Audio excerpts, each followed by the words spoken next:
and the Ghana Registered Nurses and Midwives Association expressed concern over COVID-19 vaccine conspiracy theories.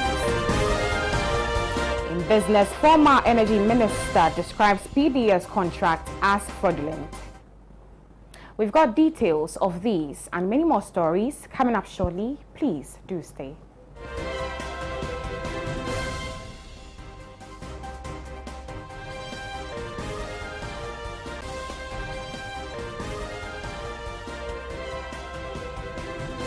To our very first story, and host of Ghana's most popular talk show, Alhaji and Alhaji Sena Nombo, has been invited by the police to assist in investigations with the conduct of a former member of parliament. Here's a news desk report.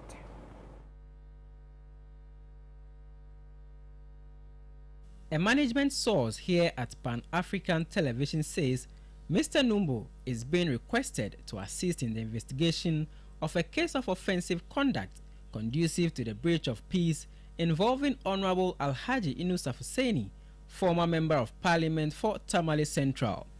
In a letter dated February 24 this year, the Special Investigation Unit of the Criminal Investigation Department of the Ghana Police Service (CID) asked the management of Pan-African Television to release Mr. Nombo for questioning. Mr. Nombo is to report to the police headquarters in Accra today. The police alleged that the former Member of Parliament urged former President John Dramani Mahama to form an alternative government after the determination of the 2020 presidential elections results. They said Alhaji Fuseni's statement would lead to a breach of public peace.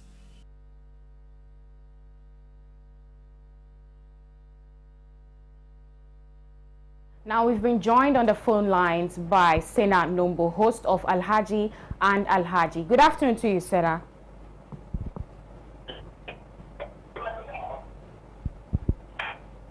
Sena, good afternoon to you. Hello, good afternoon to you, Sena.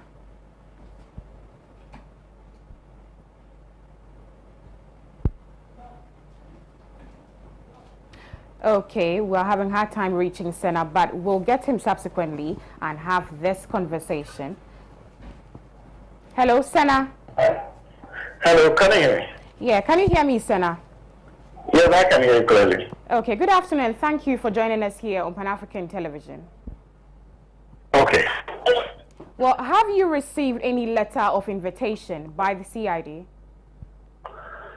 Well, maybe a bit of a background. Yesterday morning, okay, I got a call from the spokesperson of the Criminal Investigation Department of the Ghana Police Service.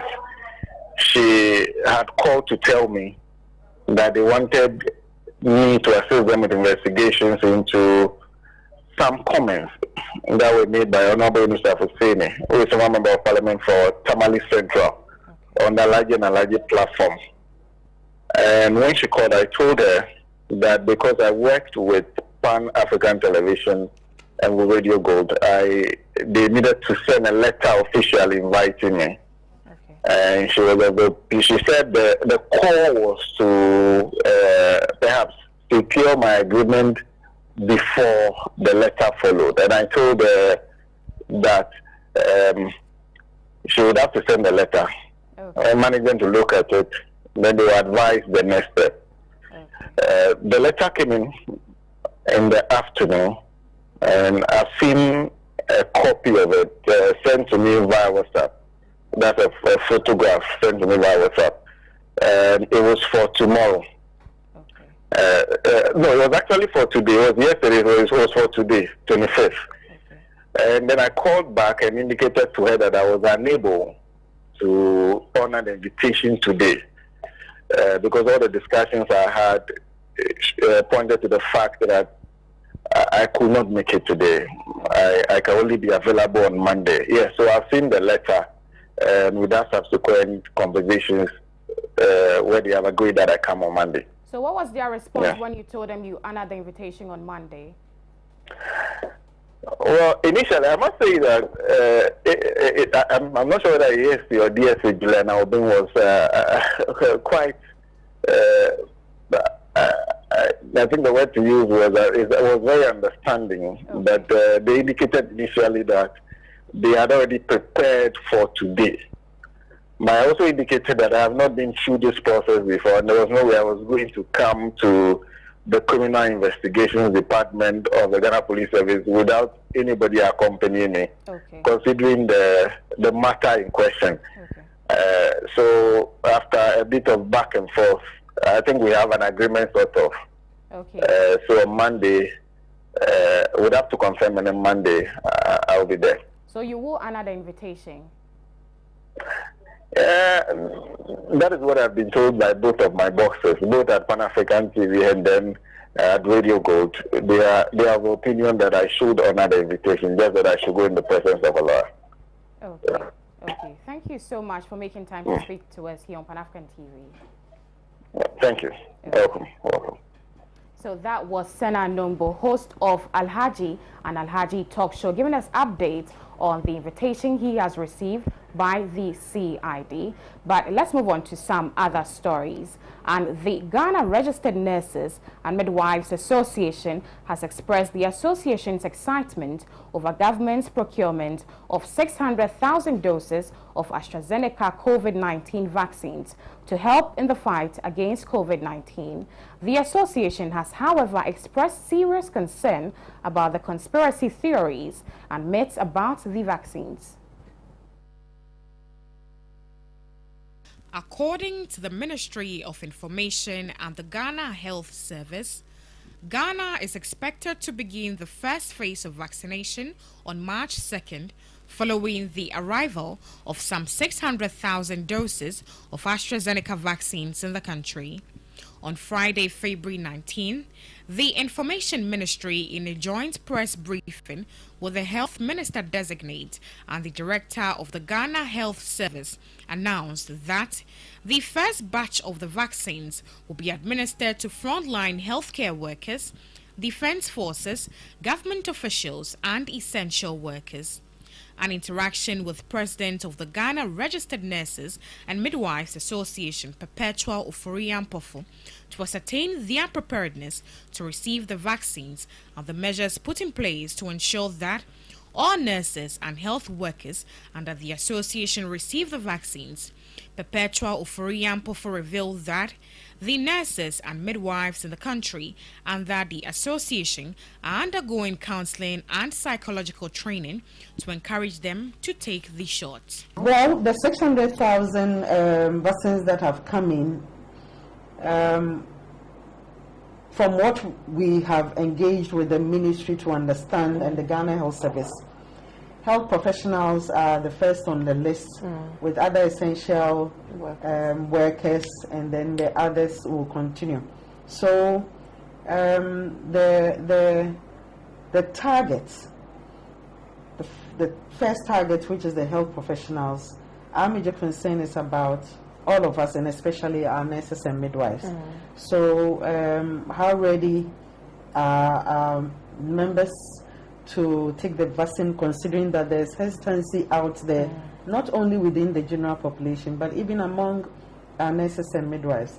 Some who are also flowing with the myths out there, and the fact that they have some concerns, and therefore we are reaching out to them, and we are even holding a program here on Friday to discuss into detail the issues surrounding the vaccination. And we have given them an opportunity to send their questions right before time, and we'll try to address all their concerns, and we hope and pray that once the vaccination starts, each and every one of them will get vaccinated. With the numerous conspiracy theories surrounding the COVID-19 vaccines, the president of the association also used the opportunity to reassure Ghanaians that the procurement of the vaccine is a step in the right direction and will help tremendously in winning the global fight against COVID-19. We are calling on all Ghanaians who are our mothers, our fathers, our brothers, our sisters, our children. It's important that we all get vaccinated. When it is your turn to get vaccinated, don't give excuses. Get vaccinated And in so doing, you protect yourself, you protect me. The Ghana Registered Nurses and Midwives Association has, however, expressed worry about the increasing rates of infection among nurses. According to the Ghana Registered Nurses and Midwives Association, the coronavirus has escaped the lapses in the Ghana Health Service and has called on the service to put in place policies and structures to remedy the situation. In fact, everywhere in the world, absolutely, it has shown that the health system is not prepared in any way to deal with any pandemic. And it has made us understand that indeed it's very, very, very, very crucial that we invest more in the health sector. Because when you take Ghana, for example, of course, just like it's done anywhere else, it has shown the inefficiencies within our system and the ineffectiveness of some of the processes that we have.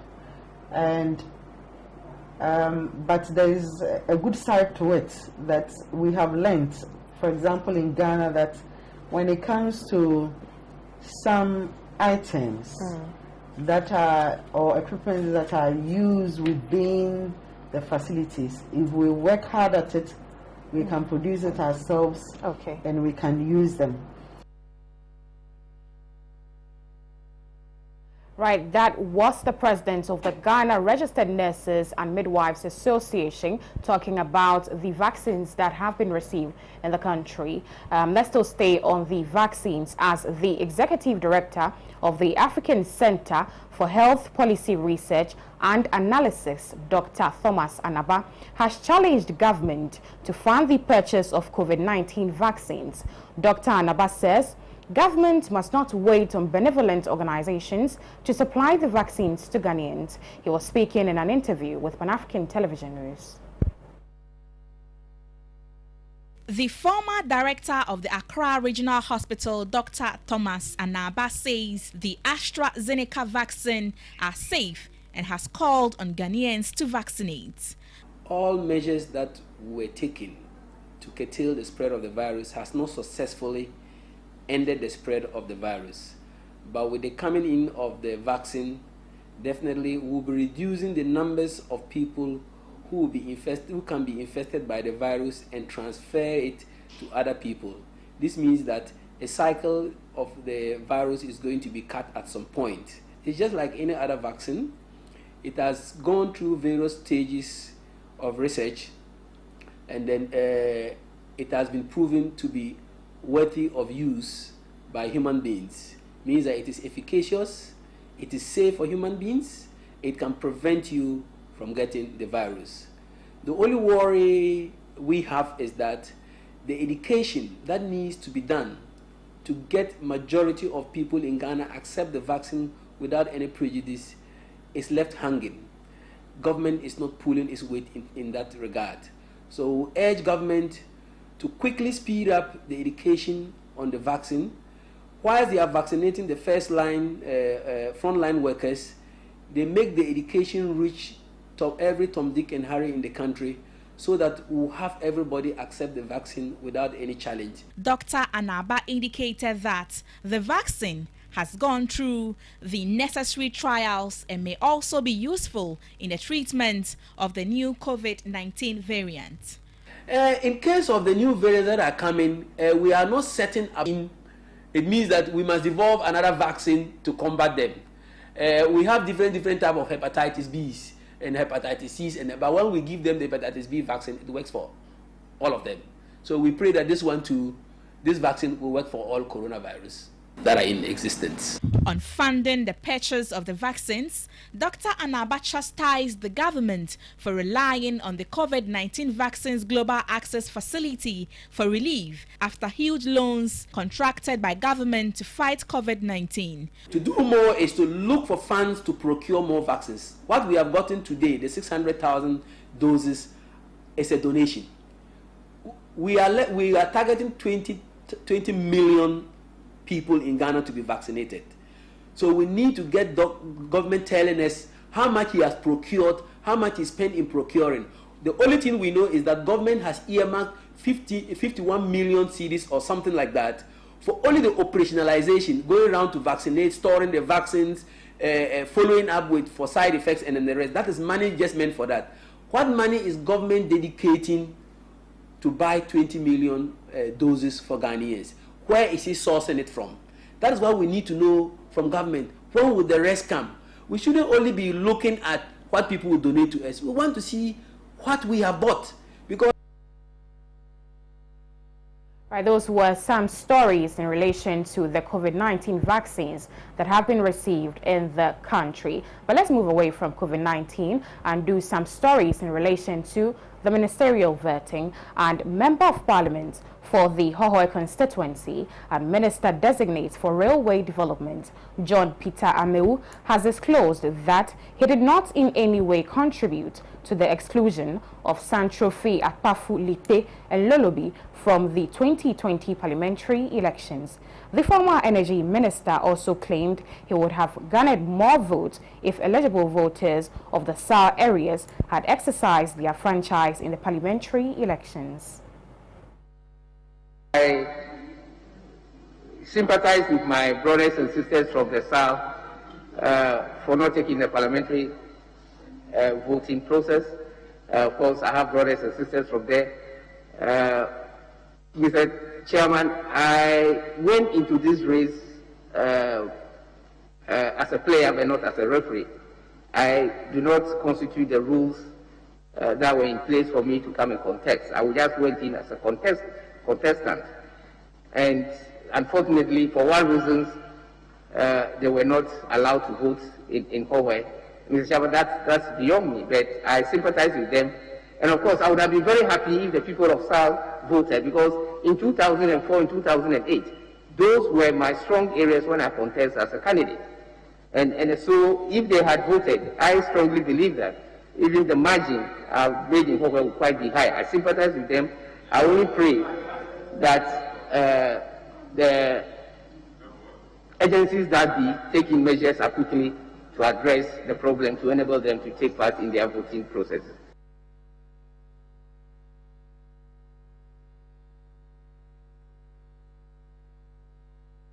Still on the vetting, Peter Amewu was grilled on his actions and decisions he made while serving as the former Minister for Energy, Lands and Natural Resources. On the controversial missing excavators, Peter Amewu said he was not aware of the missing excavators. Earlier to a question about illegal mining and the excavators that were purported to have gotten missing, you said that you are not aware that any of the excavators were missing. Is that what the impression that I got? At the time I was the lands minister, there was no missing excavator when I was the lands minister. When you seized them, where did you place them? Where were they placed after your seizure? When you seized them, where did you place them? Mr. Chairman, I earlier stated that I did not seize any excavator. I asked for withdrawal of excavators from mining sites. And the military or the team, the Operation Vanguard, did so, right? Chairman, I was not the chairman of that committee, and so the details will be with the chairman of the Interministerial Committee, Mr. Chairman. Mr. Chairman, so when you asked that those excavators be withdrawn from the field, you didn't follow up where they were withdrawing them to? Mr. Chairman, I did state to the Honorable House that at the time I asked for withdrawal of excavators and extended it by an additional 30 days, about 500 excavators were withdrawn from the mining sites and taken out of the mining environment. What happened thereafter was the seizure, which went through other processes, because as a minister you cannot seize excavators. Excavators from mining sites can only be seized with a regulatory framework derived from the AG's department, and that is the process. That process I did not undertake process. What I did was to ask for the withdrawal of excavators from mining sites. So when those excavators were withdrawn, did you follow up to see that the regulatory framework that you are mentioning was followed through? Chairman, I left the Ministry of Lands. Honorable, when you say withdraw them, was that an action from your ministry or those who took them to the site were to take them back? I asked those who sent the excavators to the mining site to take them back. That was what I meant, Mr. Chairman. Mr. Chairman, I want to find out from him if you'll be surprised if those owners meet you today and tell you that they never received back their excavators. Will you be surprised? Well, of course, that might be after I left the ministry, so I will not be surprised if it happened. I wouldn't be surprised. On the energy sector, Peter Amewu was grilled over the power distribution services transaction. He described the transaction as fraudulent. Answer to an earlier question on the PDS, you said there are some of the information, you said certain materials, evidence that they provided were not genuine and not valid and they were fraudulent. Is that what you said? Precisely, Mr. Chairman. What due diligence did you do before giving the contracting PDS? Mr. Chairman, at the time of the PDS transaction from commencement, I was not a sector minister. When you took over as the sector minister, what did you do to ascertain the facts? Mr. Chairman, I direct ECG to go ahead with its ongoing due diligence process. And it was this due diligence process that established the fact that the security provided was fraudulently acquired and was not valid. Are you then saying that the minister before you did not do a good job? Not at all, Mr. That's not a fair Chairman. question. Please ask another question. Are you saying that the Ministry of Energy did not do its work very well?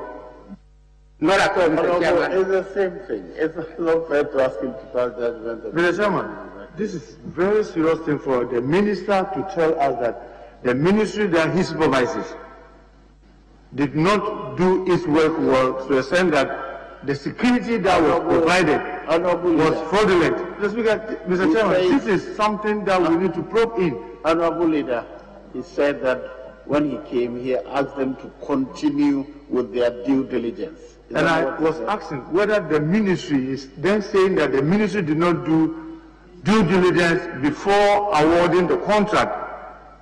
Mr. Chairman, the due diligence process is not an event. It's an ongoing process. And so the ministry could go ahead and give the contract subject to conclusion or evidence that the security granted was valid. And this was exactly what was happening. So ECG was undertaking a due diligence process to establish the validity of the security that was provided by the PDS company.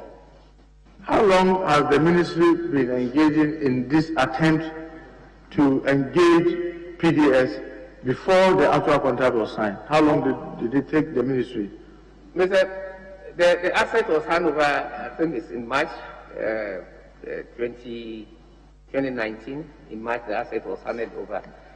Before the handing over of the asset, the condition precedent was the fulfillment of a guarantee that merits acceptance by the ECG. So ECG is in process. The guarantee has been provided to ECG. But ECG could not just hold the guarantee and accept it in total faith. What they did further was to probe further to establish whether the guarantee provided was really valid and whether it conforms to the specification as put in the lease and bulk purchase agreement which they signed between the two companies. It was in Peter Amewu also answered questions on decisions he made on the Minerals Investments Fund. The board was not in existence, and there was an urgent need for sustainability of the fund to go on with its operational activities. The disbursement of the fund is in accordance with the formula So irrespective of a minister or a board, the formula will be followed. What I did was just to ask them to go according to the formula and disburse it accordingly. The fund was not disbursed outside the formula. Now, those were some happenings in Parliament during the vetting of Minister Designates for Railway Development, Peter Amewu. But let's move from that story to some other stories. The challenge of Techiman South 2020 parliamentary elections results filed by Christopher Bayre, the National Democratic Congress parliamentary candidate, has been adjourned indefinitely. The NDC candidate to the Member of Parliament for Techiman South, Martin Ejay Mensah Kosa, the Electoral Commission and the Clerk of Parliament on the grounds that a collation of results in the election was not conducted. The NDC General Secretary, Johnson Asiedun Ketia, speaking after the case was adjourned, said the party, since filing the case on January 11, has not been able to serve the Clerk of Parliament, who is a party to the suit.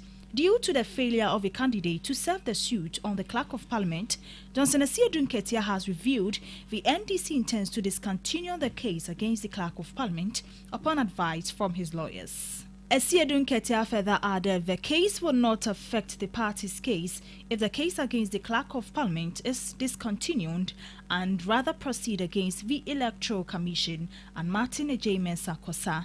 The court, on hearing the request of the petitioner to remove the Clerk of Parliament as a party to the suit, has also requested for a motion notice which has to be served on the clerk before the case can be discontinued. But according to the NDC General Secretary, the development is just an exploitation of technicalities to frustrate the petitioner. The petitioner is asking the court to compel the Electoral Commission to collate polling station results of the Techiman South constituency in the 2020 parliamentary elections in the presence of his representatives. And that's all we have for you on the local fronts. Business news is up next. Please do stay.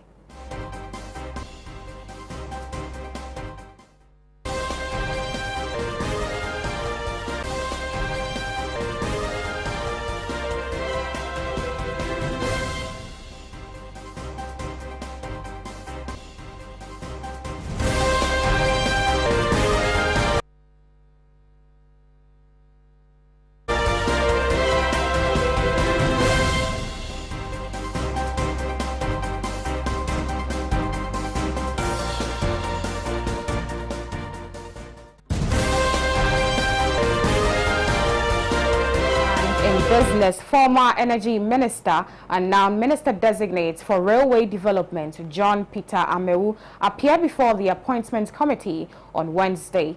The Minister Designate was grilled on the flaring of gas in the production chain of the country's oil sector. The flaring of gas has its own environmental externalities, which every government will try to internalize. I did spoke against the flaring of gas because of the impact. Mr. Chairman, 2017, I was not a sector minister, but thereafter, yes, of course, I must agree that some volume of gas has been flared. The minimum volume of gas that we allowed to be flared was because of technical reasons. Talo, our offshore operators, came to us to let us understand that if we do not allow the gas to be consumed, then the only option for them is to flare it to enable the reservoir to maintain its pressure and for speedy extraction of the resources. Because at that point, they were talking about whether we consider the oil or we consider the gas to be flared. Because the gas at that time, again, within the Western Corridor was stranded, and we do not therefore have a demand for it, because facilities to consume the gas as early as that time were not available. So after movement of the car power and creating other necessary demands in terms of, other facilities that are taking the gas, for instance, those ceramic factories that we see in Takoradi taking the gas, we have minimized largely on the flaring of the gas. It was flared basically because of the need to maintain the reservoir pressure to enable us to extract the oil. Mr. Chairman, I'm not in a position to quantify the cost, and if this House, of course, will allow, if I'm granted the permission, I would come back to the House and provide the actual cost of gas that was pledged during the period. Thank you, Mr. Chairman. He also answered questions on Ghana's power generation capacity. The available, the installed capacity was about 4,000 megawatts. But the available at that time, because of issues of fuel fluctuations, it keeps varying and its availability. But at peak, we were having a peak period sometimes about 2,200 megawatts or 2,100 megawatts. And as of today? Today, our peak demand is still in the range of about 2,300 megawatts. Our available installed capacity is about 5,000 megawatts. Which other plants came on board to move us from the around 4,000 to the around 5,000? We have a number of power plants that have been signed in since 2016. For instance, the Ameri, the Car Power, all those emergency plants that have come on board. Amandi, for instance, has also just come on board. Sen Power has come on board. All those, additional generation, in all totaling quite close to about 1,800 were additional power plants that came on board. So, will you say we have excess capacity? Will you say we have excess capacity? The issue of excess capacity have to do with the availability of the plant when called on by demand as a result of the constraints in demand. And so, yes, of course, we still have excess capacity. Installed capacity is far ahead of what I talked about. Yes, so as I speak today, we still have excess capacity. Do we export power to any neighboring country? Mr. Chairman, yes, of course. I'm happy to announce to this House that for the first time in the history of this country, export arrangements in excess sometimes about 250 megawatts, 300 megawatts between Ivory Coast, Burkina Faso, Benin, and Republic of Togo. Yes, so there. Right, that's all we have for you in the world of business. International news follows shortly.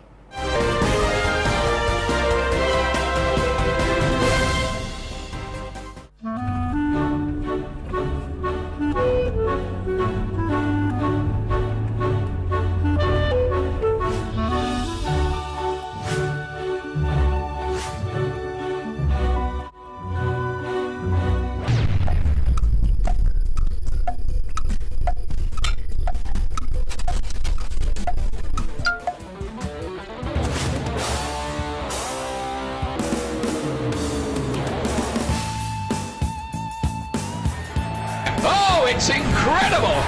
Bang on target!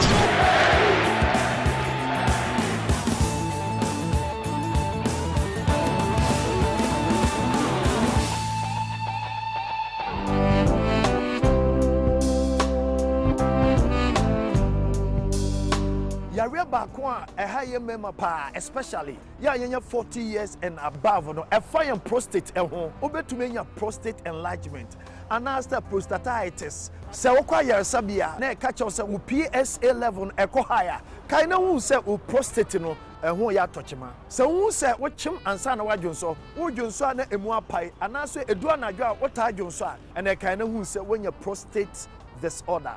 So what to me did ye and answer what tatinate in a wapum and answer when your daily supplement to be a bit to me aboa ama prostate no a jinan and ice. Somebody man church away a natural link company at one day pros love capsules are a boa berima prostate. True man and a dinner capsules a boa and buy a feature call. Over to me after more.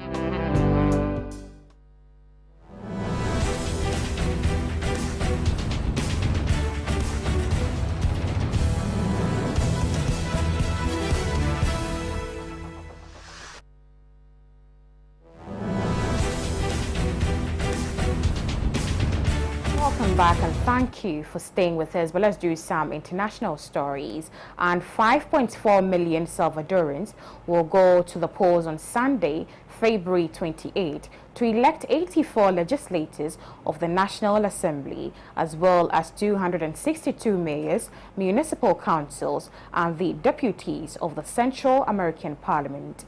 These elections come at a crucial time in El Salvador when the national government, led by President Nayib Bukele, has been accused of implementing authoritarian policies and fostering a climate of hatred against political opposition. Gracias, Obi, por la invitación. Es un gusto estar atendiendo a People's Dispatch y pues bueno, estamos a la expectativa de esta nueva elección que creo que serán las más importantes de este siglo. Y bueno, ya que usted dijo eso, me gustaría saber qué es el panorama hoy en El Salvador, por qué esas elecciones son tan importantes y qué nos puede contar como el último año que todos hemos vivido lo que es la pandemia, pero sabemos que en El Salvador hay una situación agravada de desigualdad, de extrema pobreza, de desempleo, de aumento de violencia. Entonces, ¿cómo ha sido ese último año? ¿Cómo ha sido la gestión, digamos, de Nayib Bukele en todo eso? No hay duda que El Salvador ha sido afectada por esta pandemia global y que hemos tenido, además de las implicaciones negativas y la prueba hacia el sistema de salud salvadoreño, una crisis económica que se ha venido profundizando en El Salvador, más allá del impacto global, ya que el gobierno ha tenido algunas medidas que no necesariamente han venido a impactar positivamente el país.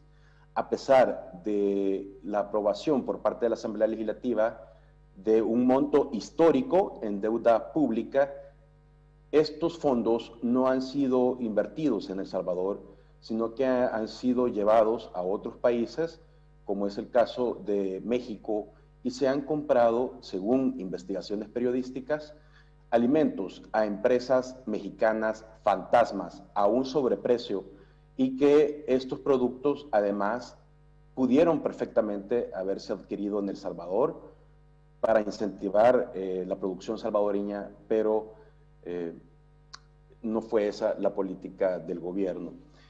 Así que hemos sido afectados por la pandemia del COVID-19, hemos sido afectados por la crisis global, pero sobre todo por el mal manejo del gobierno. Pero hay otro elemento que, sin lugar a dudas, es un punto diferenciador en cuanto a El Salvador con el resto de, al menos, el continente americano. Y es que el actual gobierno, que está siendo liderado por el señor Nayib Bukele, ha aprovechado esta crisis para aumentar sus políticas autoritarias que ya habían iniciado incluso antes de la pandemia, pero que producto de esta emergencia nacional se ha visto que han incrementado las violaciones a derechos humanos y el quebrantamiento al Estado de Derecho y desobediencia prácticamente incluso a la Constitución.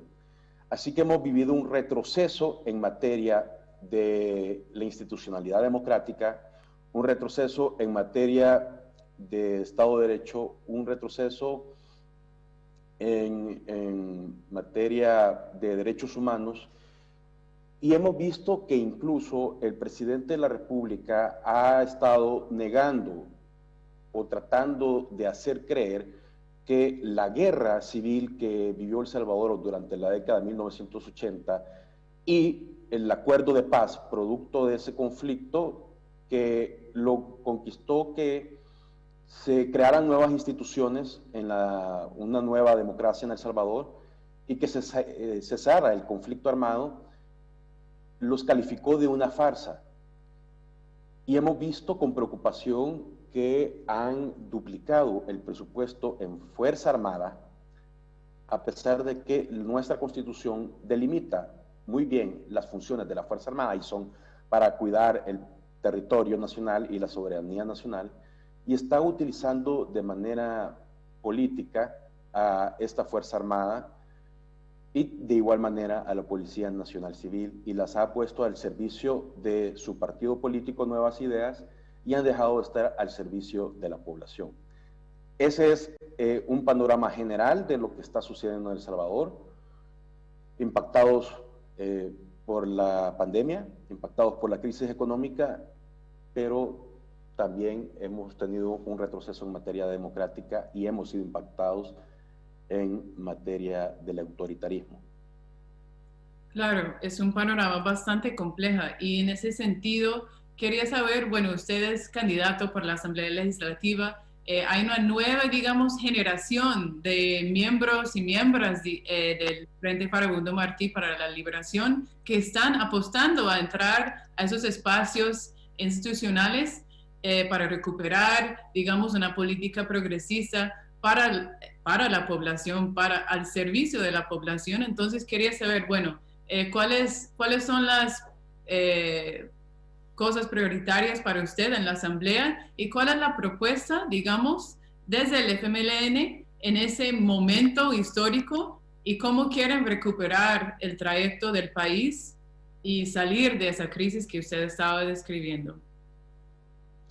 Bueno, en el FMLN vemos una nueva generación de militantes que estamos dispuestos a dar la lucha en contra del autoritarismo y de esta dictadura que se pretende implementar en El Salvador.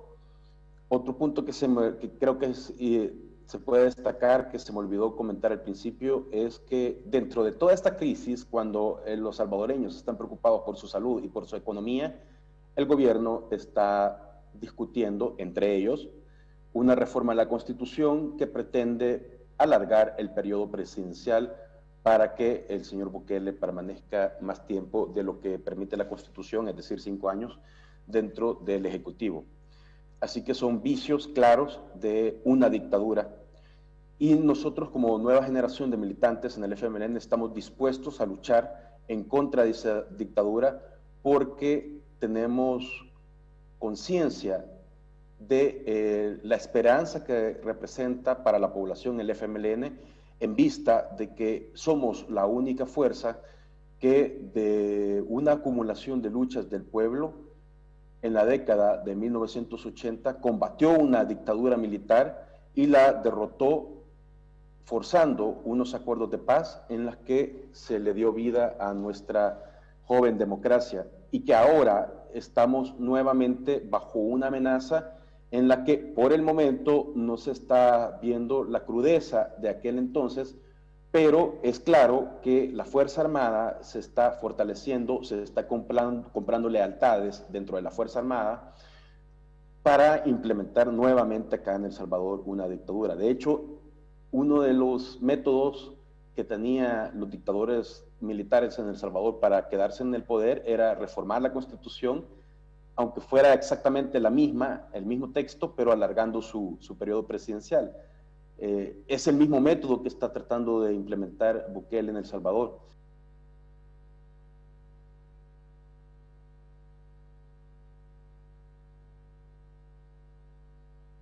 Still on the international front, around 2,200 bus drivers in London employed by RATP, an operator in the London bus network, went on strike this week to protest deteriorating terms and conditions of work.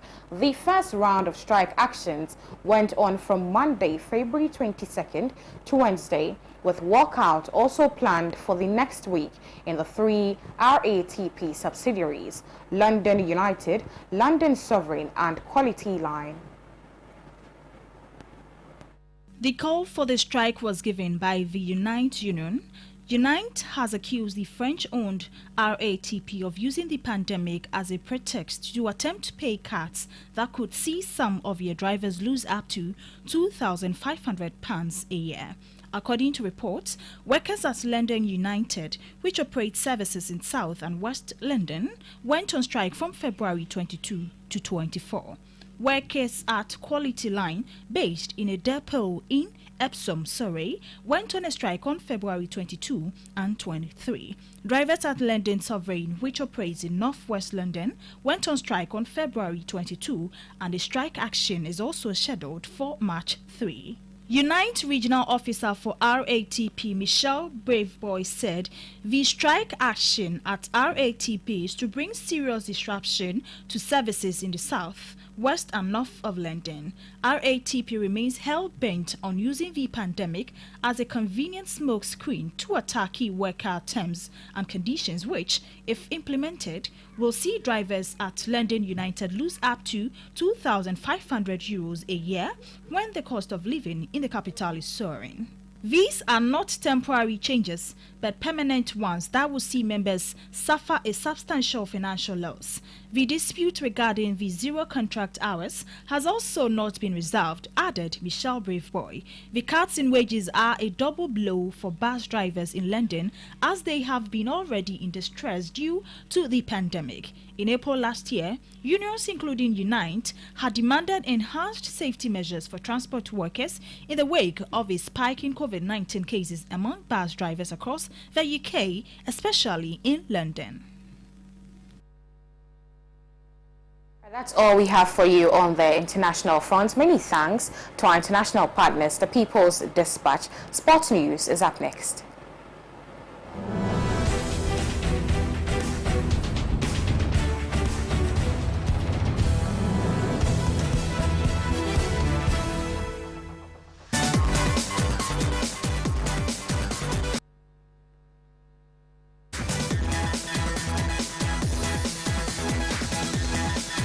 Ahead of today's quarter-final clash with Cameroon at the ongoing CAF Under-20 Nations Cup in Mauritania, Micheline, brides at Penny-Myosin, breezed into town to sample views from the public on their expectations.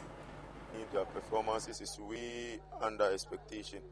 Why? Because the recent match they played was kind of embarrassing. They took the lead 1-0 and then the match ended 2-1. With the quality of the players they have, we don't expect them to be losing matches like this. But all the same, we hope for the best into this upcoming match. And then I personally think the score would be 2-0 against Cameroon. They just say like Ghana be very boy and win. But scores one I am Shisheka crowd. Ghana there by the Viviasheradins. Meaning the Bayansha, the Viviasheradins. Well, you see that Cameroon is going to score Ghana, or it's going to be a draw match.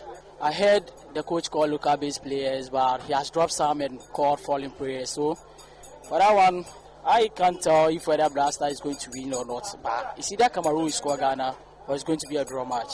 Well, I'm expecting that Cameroon will score Ghana. That's my expectation. You see, I know the aircon there. Cameroon for now, yes, stubborn. You see, I was here coaching, it's going to be a BBA. Somewhere to Bano, one a key player of Cameroon. To one pep defender, I had one money. With me, Monitana, Ghana bet my BB. Yes, I party as my share beba. As a Cameroon, a good side. And I made them a person if you are Ghana be winning, but I did no correct that born a young and no correct in Yasin as a bit of Kuntumpu. One a good side, it's near.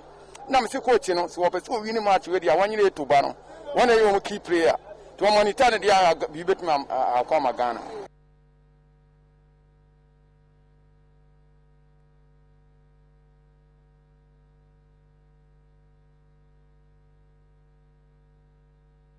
And still in sports, Communications Director for the Ghana Football Association, Henry Chum, has confirmed that the much-anticipated showdown between Asante Kotoko and Hearts of Oak will be staged behind closed doors due to the spike in the coronavirus cases in the country. For the first time in the country's football history, the biggest game of the season will be played behind closed doors. The Ghana Football Association has confirmed. Asante Kotoko will host ARC rivals Hearts of Oak at the Accra Sports Stadium in the Super 2 clash on Sunday. The Football Association has issued a directive for all games to be played behind closed doors for the next 4 weeks due to the rise in COVID-19 cases in the country. Henry Asante Chum has reiterated that there will be no exemption for this game as the Ghana FA is interested in protecting the lives of the main actors from COVID-19. Speaking in an interview, Henry Asante-Chum indicated that there will be no fans at the venue.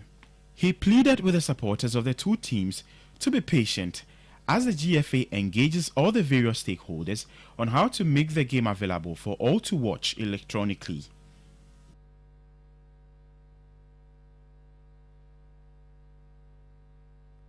Other sports stories. Head coach of Midiama Sporting Club, Samuel Buedu, has resigned from his post with immediate effect few hours after leading the team to beat 11 Wonders in the Ghana Premier League. The coach tendered in his resignation after the team's 2-0 victory over 11 Wonders in the Ghana Premier League game yesterday. Before he resigned, it was alleged that the appointment of Seth Abladi as the club's technical director fueled rumors of his departure. Buedu has been with Midiama for 3 years and feels it is time to look elsewhere for another coaching spell. Reports arrive that he has reached an agreement with Accra Folk and will now replace former trainer Kostadin Papic. The two-time FA Cup winners have managed to recover from a poor start to the season and currently occupy the third position after 16 games.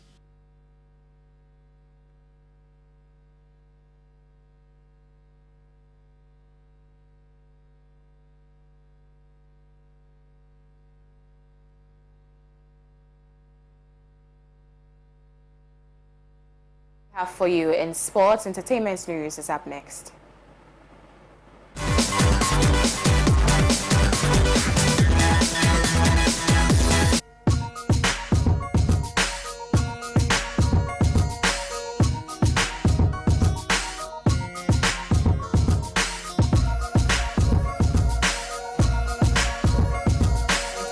Sisala are agriculturalists, friendly and culturally inclined cluster of Gar-speaking people that forms a subset of the larger Guruni or Grushi group residing in the Upper West region of Ghana and southern Burkina Faso.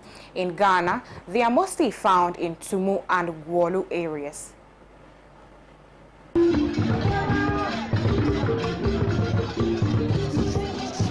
Sisala people are very hardworking and are very traditional people who value education a lot. Everyone in the Sisala village seems to have respect and friendship with most other members of the village. People cannot pass you by without saying hello or greeting you to cheer you up, irrespective of how you feel. The Sisala people, very famous for their xylophones and their local areas, charcoal burning techniques, are located in 2 districts in Ghana, namely Sisala West and Sisala East. However, about 20% of the Sisala have migrated to the south. Ghana is located on the coast of West Africa, just 5 degrees north of the equator. The late former president Dr. Hilary Mann, paramount chief of Jirapa, now Sonle Ghana, Alhaji Umoru Igala, Edward Kojo Salia and Kauru Kantum Luri are a few prominent individuals who belong to this tribe. The Sisala West District is located in the northeastern part of Ghana. It shares boundaries with the Jirapa-Lambusi District to the west, Sisala East District to the east, and Burkina Faso to the north, and Wa East District to the south. In the Sisala West, the major tourist centers in the district include the Gaulus Slave Defense Wall, the tomb of the late president Dr. Hilary Mann, and the traditional bone setting center. Cultural activities such as the Kukuru Bagaro Festival performed by the people of Fiolu also attracts tourists. Tourism should be made an issue in the development efforts of the district. Within the service sector, the main problems are low patronage of market infrastructure, lack of auxiliary facilities to boost tourism, lack of financial institutions to support the sector. The Sisala people are said to have been originated from different tribes and clans in the northern part of Ghana and southern Burkina Faso to settle in their area today. It is believed that they are mostly from Gonja land, the 3 Mole Dagbani people, namely the Mosi, Mamprusi, and Dagomba. Others too are mostly from the Grushi tribes. Sisala economy is based on agriculture and livestock keeping. The agriculture sector is characterized by crop farming and livestock production.